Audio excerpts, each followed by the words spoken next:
3 3-minute rounds of mixed martial arts in the flyweight division.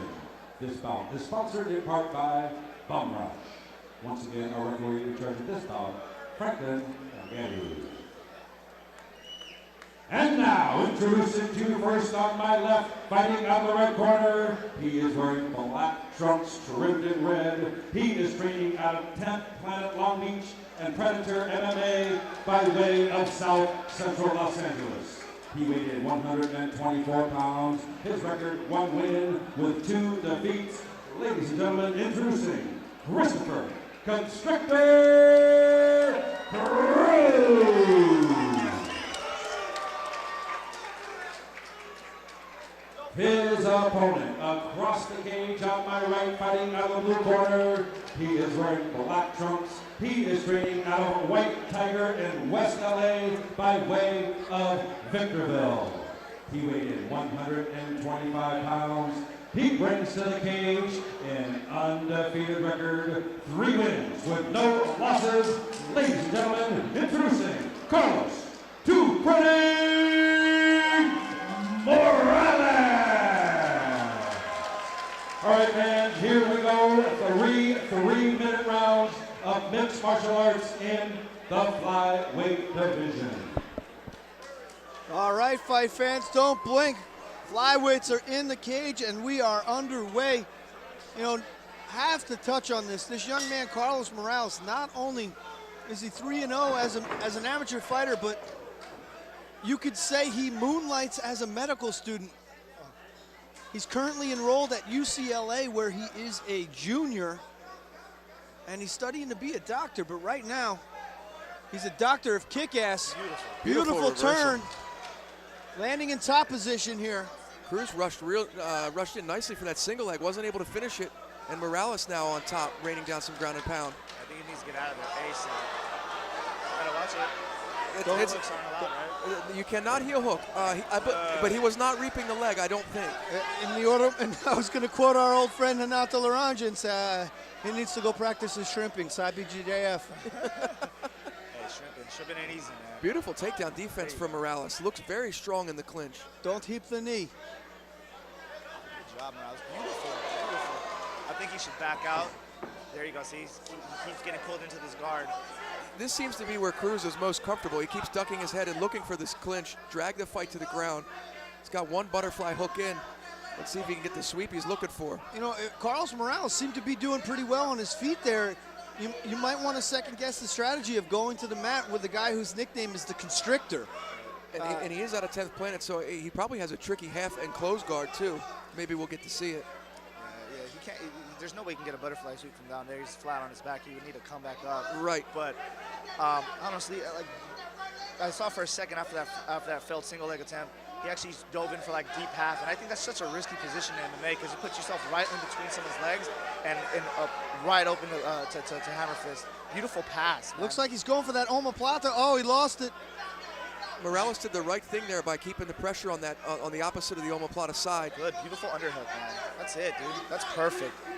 Carlos Morales taking a book out of our old friends in Santa Monica, a little bit of Smash City here, Kevin Widows. Cruz using the lockdown, you can see on the right leg of Morales, he's trying to get under him to get that, what they call the electric chair sweep. See how he's digging his right hand underneath the thigh? See how now he's trapped the foot, he's gonna try to roll him over and then spring back up. Oh, nice reversal there.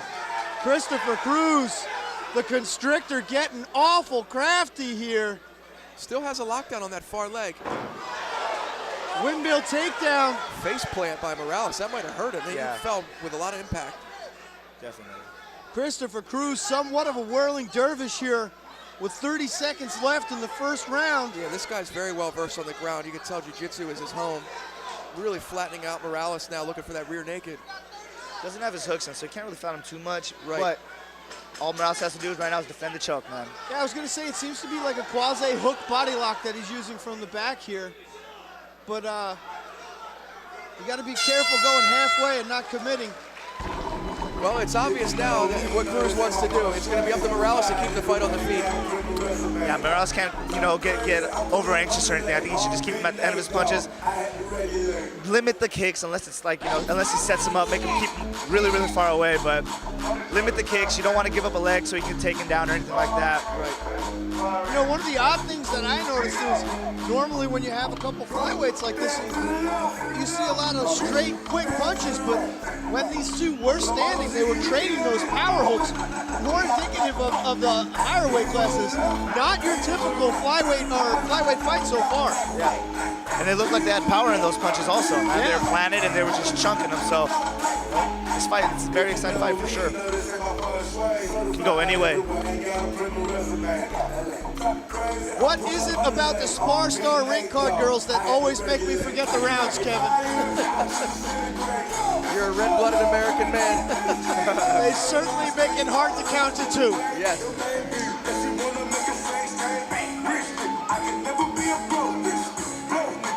All right, Franklin Aguirre clearing the seconds from the cage.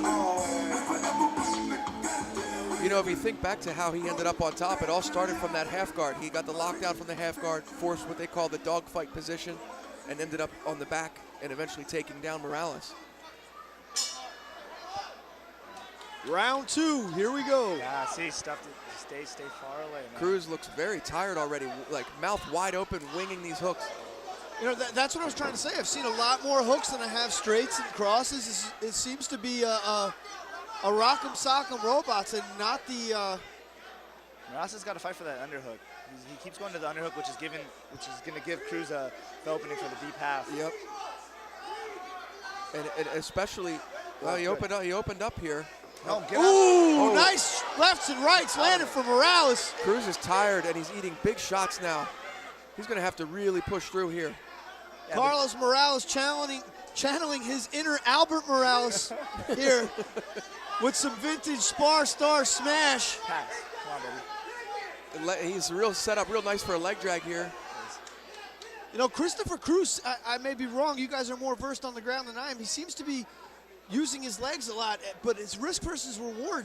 Well, When Morales gets up, he lands a lot of power to the face there. Yeah. He's allowing Morales to get separation, which is giving Morales an opportunity to punch. But, you know, if you're going to allow him to get up, you should kick him off or something, push on his hips or something, because you don't want to be down there. But he's just in some kind of, I think he's just too tired right now. He's exhausted. You could see it when he opened his mouth at the beginning of the round, throwing those wild punches. You can tell he's a guard player too. He likes this close guard. He's fighting for his Kimura right now. Right, but does he have the energy to pull anything off? Hey, but that Kimura grip is so strong, man. Like once you lock that in, you can get into a lot of places. You can also get Kimura yourself, but still. Yes. Yeah, he's eating. Oh, here it comes. Paintbrushes to the side of the head from Carlos Morales. And he's up against the cage now. This is really hard to get anything going offensively when you're pinned against the cage like this. Definitely. Christopher Cruz in a real bad situation. Stuck between a rock and a hammer fist. You can hear his corner yelling for the lockdown again, but against the cage, it's almost useless because you can't sweep him to your right side. Morales just pushing down on the head. See, this is what he doesn't want to do, man. See, he overcommitted too much. Yep. He's playing with fire, and look, he just got burned. And he gave up his back in the process. Good back defense. Good job, man. Come right back on top. And the conditioning is playing is the difference here. You can see Morales. Oh, here we go. That's it. Yeah, Larry Some salt and pepper left and right hands. Franklin Aguirre. Taking a real close look at the damage, and Cruz does not look comfortable down there. Morales should pin that leg Oh, down this and is going to pass be kick it. him That's after. it.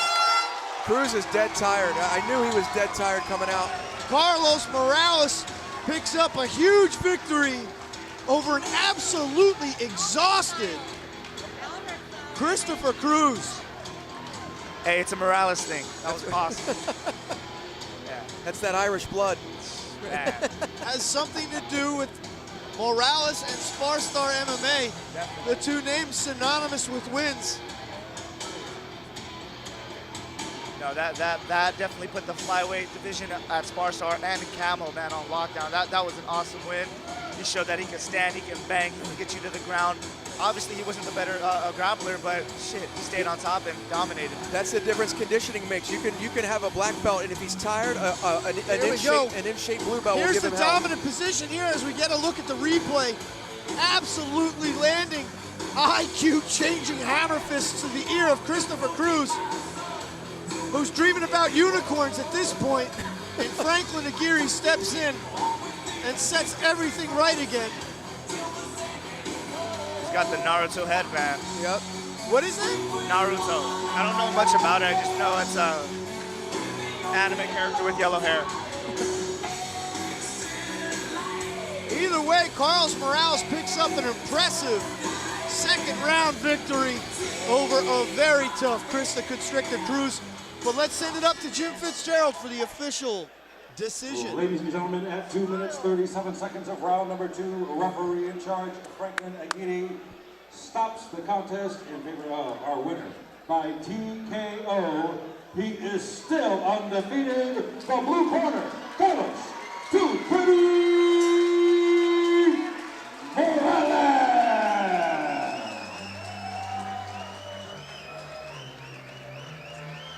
Carlos Morales with an emphatic second round win by TKO. Really impressive conditioning from Morales. I mean, Cruz had a slick sweep in that first round to end up on his back. He had him completely flattened out. A lot of guys would have buckled under that. Had been choked or TKO'd. He came back in the second round and showed that his conditioning was superior. Ended up dominating position because of it. And Cruz just had no answer.